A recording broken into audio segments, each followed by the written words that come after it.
हाल का कहीं बला मुआ के बिन खोलल मोबिल डालता। हाल का कहीं बला मुआ के बिन खोलल मोबिल डालता। नया नया मिस्त्री हो इसलेटर धई धई झारता। नया नया मिस्त्री हो इसलेटर धई धई झारता। नया नया मिस्त्री हो इसलेटर धई धई झारता।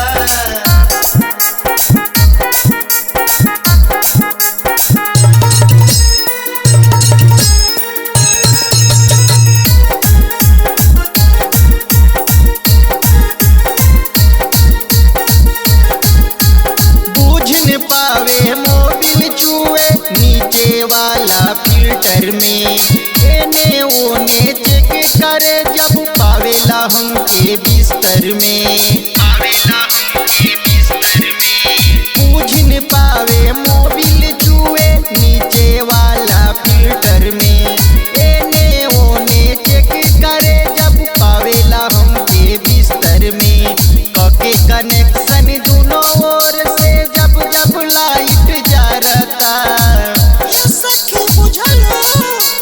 नया नया मिस्त्री हो इसलेटर धई धई झारता। नया नया मिस्त्री हो इसलेटर धई धई झारता।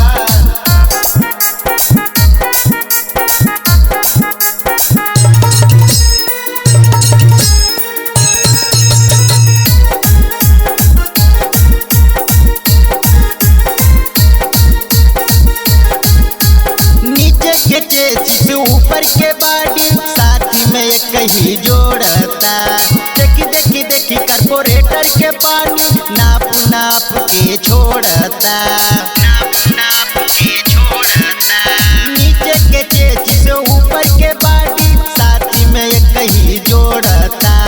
देखी देखी देखी कार्पोरेटर के पानी नाप नाप के छोड़ता। राम परवेशा दिनेश का जियरा बेरी बेरी बेरी बेरी जारता। नया नया मिस्त्री हो इसलेटर धई धई